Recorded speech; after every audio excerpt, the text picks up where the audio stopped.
Yes, of course. Reka nongere mbashimire ni GB Info Rwanda, nge ni NG Batista.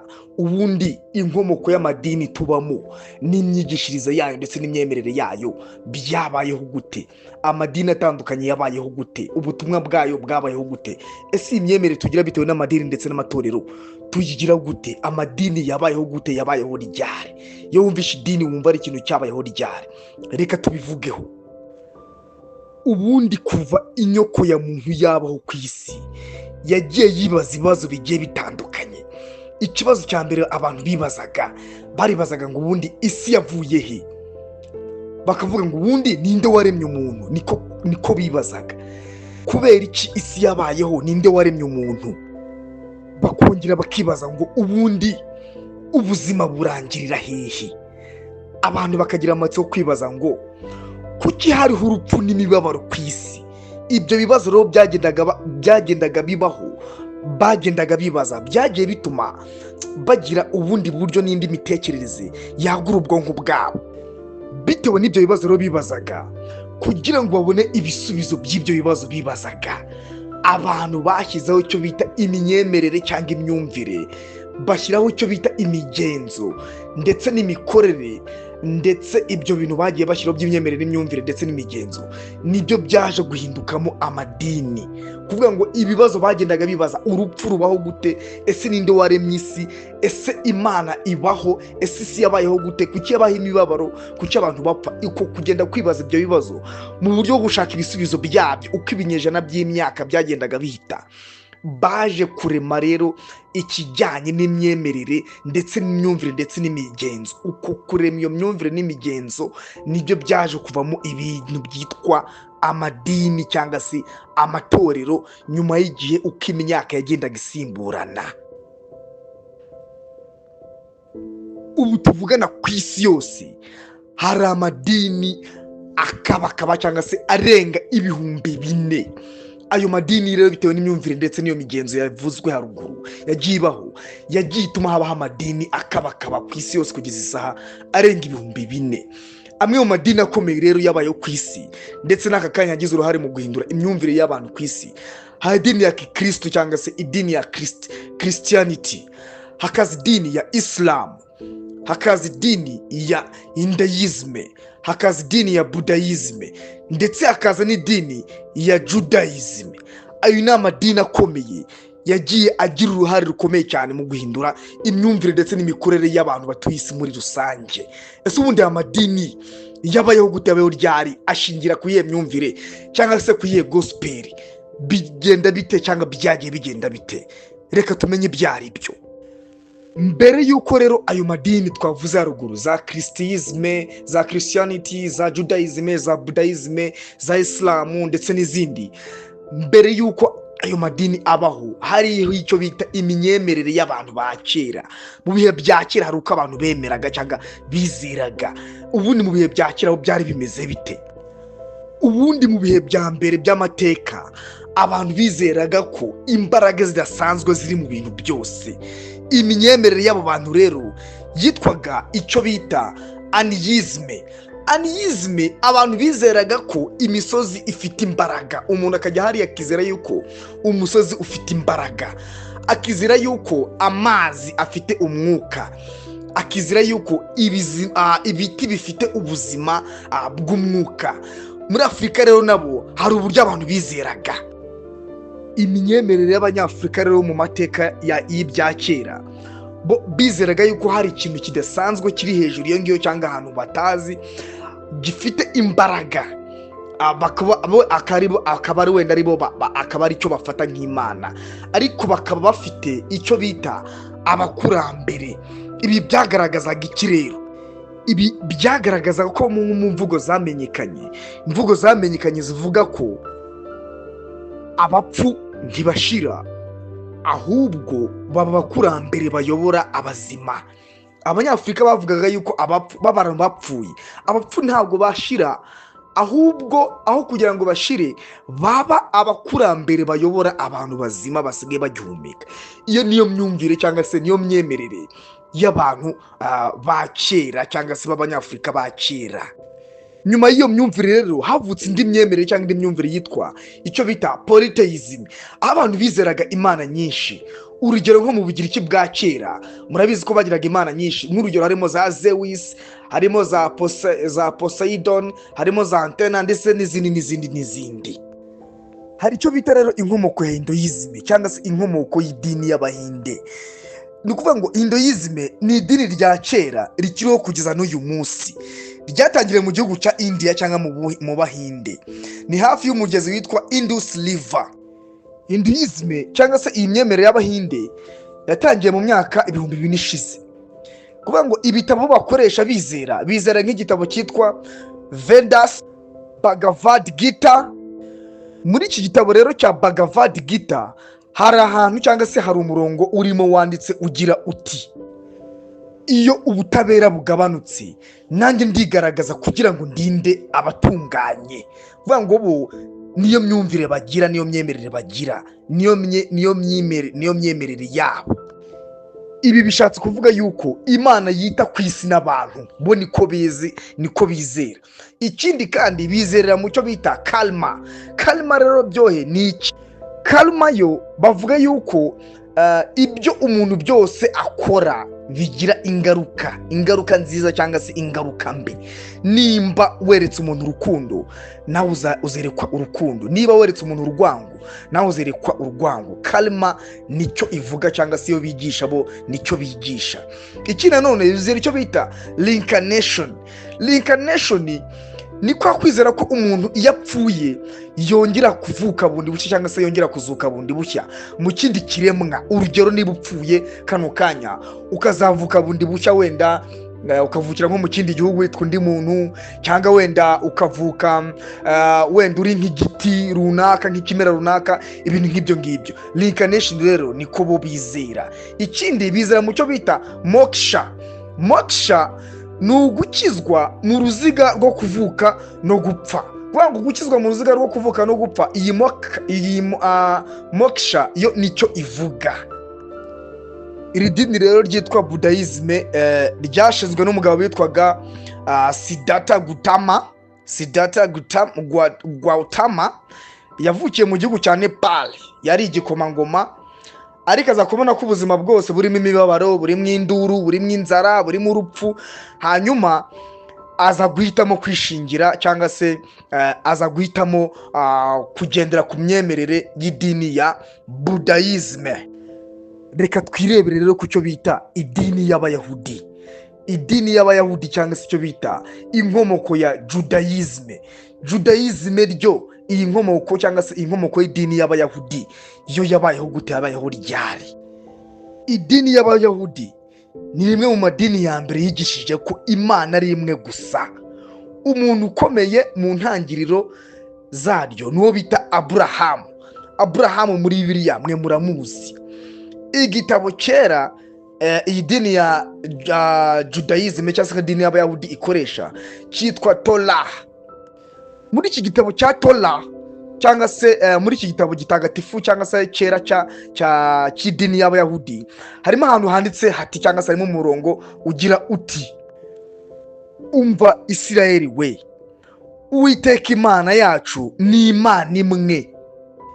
Iyi nyigisho rero niyo yaje kuba ishingiro ry'amadini akurikira nk'idini ya Gikristo cyangwa se idini ya Islam. Kuba Imana imwe, kuba hari ahantu handitse ngo umva Isirayeli we, Uwiteka niyo Mana yacu kandi akaba Imana imwe. Uyu murongo wabaye umurongo w'imbaraga, wabaye umurongo andi madini akomeye yagiye ashingiraho kugira ngo akomere, harimo idini ya Gikristo ndetse n'idini ya Islam. Idini y'Abayahudi rero cyangwa se idini ya Judaism yigisha inyigisho zirimo kubaha Imana, gukurikiza amategeko yayo, kubaho mu butabera. Akaba ariyo dini ari nabyo nababwira mwamenya ku bijyanye n'idini ya Judaism cyangwa se idini y'Abayahudi.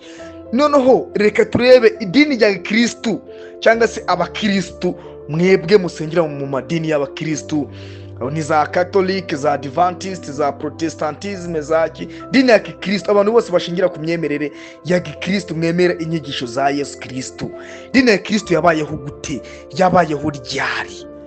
ubundi Christianity cyangwa se ubukristo ni imyemerere n'imyigishirize ndetse n'imigenzo ishingiye ku nyigisho za Yesu Kristo. Yesu Kristo yabayeho mu gihugu cya Isiraheli. Igitabo cyera idini ya Kristo ikoreshwa nk'uko mwese mubizi cyangwa benshi mubizi cyitwa Bible cyangwa se Bibiliya yera cyangwa se Bibiliya ntagatifu. Mu gitabo cya Bibiliya harimo umurongo uvuga ngo nk'uko Imana yakunze abari mu isi cyane byatumye itanga umwana wayo w'ikinege. Uyu murongo ugaragaza ko ubutumwa butangwa mu idini ya Gikristo cyangwa se muri Christianity bwibanda ku nkuru cyangwa se bwibanda ku rukundo, imbabazi ndetse n'agakiza. Yesu yigishije ko inyigisho zivuga ngo ukunde mugenzi wawe nk'uko nawe wikunda. Izi nyigisho muri Bibiliya bigaragara mu gitabo cy'Abalewi igice cya 22:36 aho handitse ngo ukunde mugenzi wawe nk'uko wikunda. Gospel Book of Mark cyangwa se igitabo cya Mariko umurongo wa 12 igice cya 32 hariho naho izindi nyigisho zivuga uku nguku. Handitswe ngo ukunde mugenzi wawe nk'uko wikunda kuko nta rindi tegeko riruta aya cyangwa se nta rindi tegeko riruta aya mategeko, ukunde mugenzi wawe nk'uko wikunda. Iryo tegeko ryari ryanditswe na mbere mu isezerano rya kera mu gitabo cyitwa Leviticus. Iki gitabo mu gice cya 19:18 ntukihorere cyangwa ngo ugire inzika ku bantu bawe, ahubwo ukunde mugenzi wawe nk'uko wikunda. Ibi byanditswe mu gitabo cya Leviticus umurongo wa gice cya 19 umurongo wa 18. Leviticus iki ni kimwe mu bitabo by'intangiriro byanditswe na Mose, ngira ngo murabizi. Uwo murongo ni nawo murongo Yesu Kristo yaje asubiramo mu gitabo cya Matayo mu gice cya 22:39 yaje nawe asubiramo uwo murongo, aho bishatse kuvuga yuko yaje agaragaza urukundo, kutagira inzika ndetse no guharanira amahoro mu buzima busanzwe. Leviticus ni igitabo cya gatatu muri Bibiliya, kiri mu bitabo bya mbere byanditswe na Mose bizwi nka Pentateuch. Ni kimwe mu bitabo bitatu byabayeho mbere byanditswe na Mose. Ibi bitabo bishatse kuvuga ko hari inyigisho nyinshi z'Abalewi bagombaga gukurikiza. Iki gitabo cya Leviticus cyagaragazaga cyangwa se cyigishaga amategeko Abalewi bagombaga gukurikiza, uburyo Abalewi ndetse n'abatambyi bagombaga gukora umurimo w'Imana, amategeko yerekeye isuku ndetse n'umwanda haba ku mubiri ndetse no mu mibereho itandukanye, ndetse n'amategeko agenga iminsi mikuru n'ibirori by'Abayisiraheli. Urugero hano twafata ni nko mu gitabo cya Leviticus igice cya 19:18 ahanditswe ngo ukunde mugenzi wawe nk'uko wikunda. Izo nyigisho rero zigiye zitandukanye, izo nyigisho Yesu yagiye aza agahereza abantu batandukanye, nizo zagiye zituma zigira uruhare rukomeye cyane, abantu bagatangira kumva yuko bagomba kujya mu idini ya Gikristo, bakaba abakristo nabo bakagera ikirenge mu cya Yesu. Nyuma y'uko rero tubonye inkomoko y'idini ya Gikristo muri makeya, hariho n'icyo bita idini ya Islam. Idini ya Islam yatangizwe n'umuhanuzi witwaga Muhammad. Iyi dini ya Islam yatangijwe mu mujyi wa Mecca cyangwa se mu mujyi w'Imaka. Igitabo cyera Islam ikoreshwa cyitwa Quran cyangwa se Quran. Muri iki gitabo muri surati ya Al-Baqarah igice cya 2 umurongo w'133 haranditswe ngo ara numwe nta wundi mana uretse we. Muri Al-Baqarah, muri surati ya Al-Baqarah mu gice cya 2 umurongo w'133 haranditswe ngo Allah numwe nta wundi imana uretse we. idini n'imyemerere ndetse n'imyumvire ya Isilamu ishingiye ku nkingi cyangwa se icyo bita pillars eshanu z'ingenzi: kwemera Allah umwe. Ubwo nituvuga Allah mwe mujye mwumva ko ari Imana imwe rukumbi.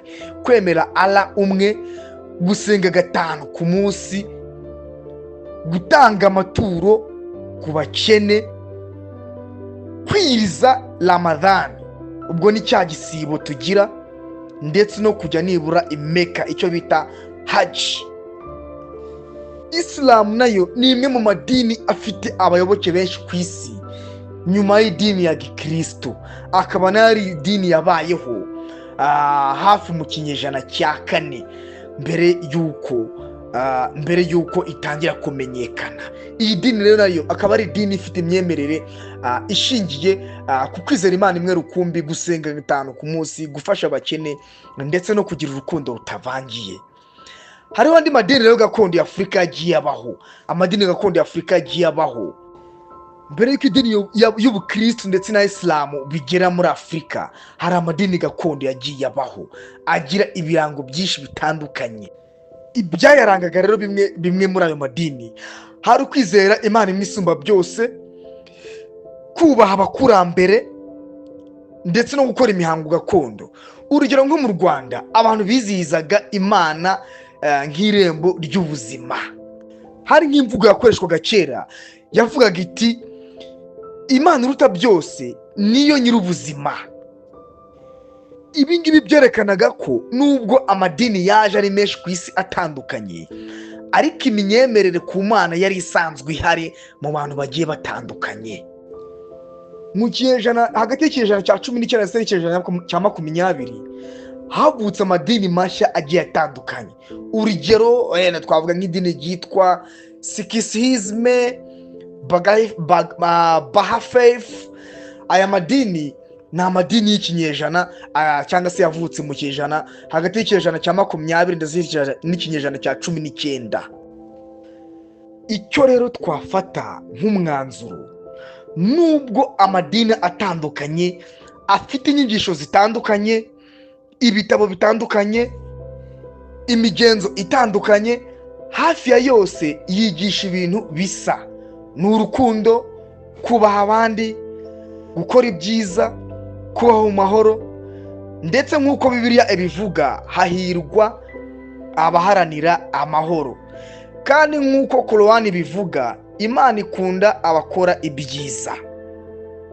Reka mbashimire rimwe twabanye kugira ngo mbagezeho iki kiganiro.